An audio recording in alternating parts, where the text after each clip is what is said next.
دا د نن سبا اولادونه دي ولاکې ترې نه خاص شي او که نه چې پاکه خبره کې نو بیا اولاد ملامت وي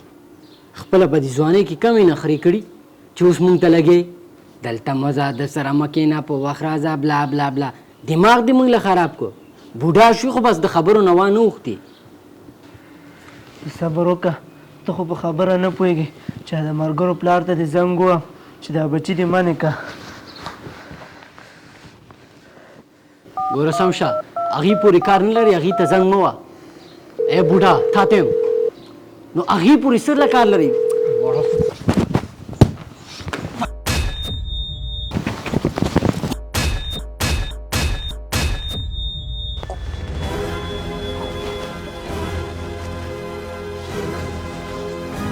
څه دې وکړه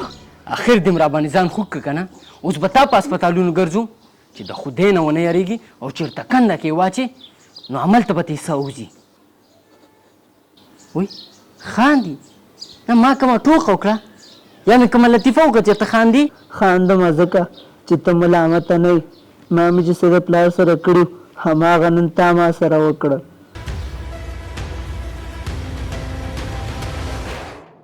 وایي که فلمونه یې راچولي غامجد هم بېګا ته راځي چې ویې ګورو هو راچولی مې دي بېغمه شه راغلی بدعمله بچو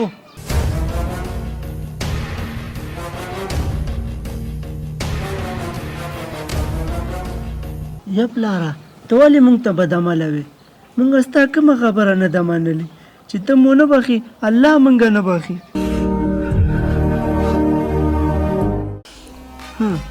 داسې وې چې تا ته موږ داسې سوال او زاري وکړو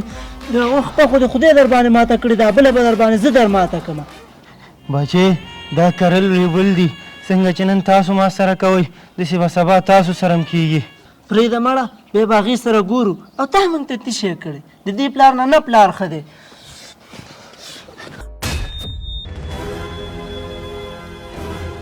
دا دې څه وکړه سلیمه دا تا خو پلار به سر ووالو دا خو مړ شي که نه دا روغ غورېدل نه ورته دا مرګ ښه دی ما موږ دا غوښتل چې د دې بلا نه خلاص شو اوس څه ورسره وکړو داسې کار وکړه تی په ولیکه چاډاګې ته یې ویسو اکنده کې به یې ورخطا کړو ما او تا به تې بېرته راځو شا به راشه په ولیکه سلیمه ګیټ خلاص کړه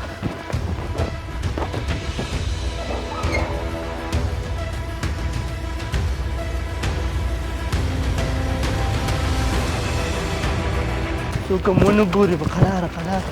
سلیمه همدا کله صحیح ده ښه صبر وکړه څوک ځي راځي صبر وکړه چې زه ورکې اوسم ما ته یې راکړه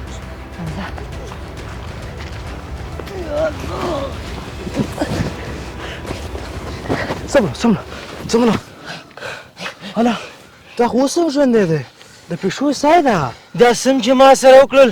الله دې تاسو ته همداسې اولادونه درکړي په دې خوله لاس کېږده ورته مړه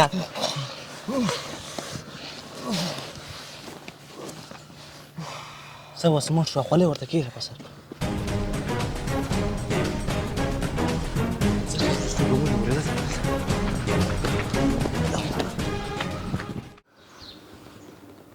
ځکه خو مشران وایي چې څه کري هغه به ریږي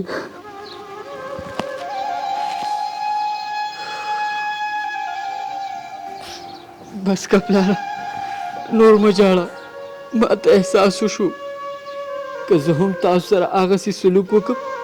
کوم چې تاسو خپل پلار سره کړی نو سبا به زما بچي ما سره هم داسې کوي بس دا کیسه نوره ختمول غواړم یو بچی هم خپل پلار سره داسې سلوک نه کوي ماما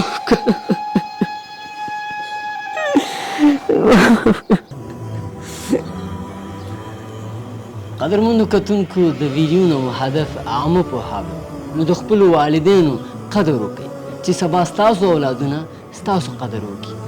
که ویډیو مو خوښه شوي او د خپل پلار سره مینه لرئ نو دا ویډیو شیر کړئ او په کمنټ کې د خپل پلار لپاره یوه جمله ولیکئ تر بیا مو الله مل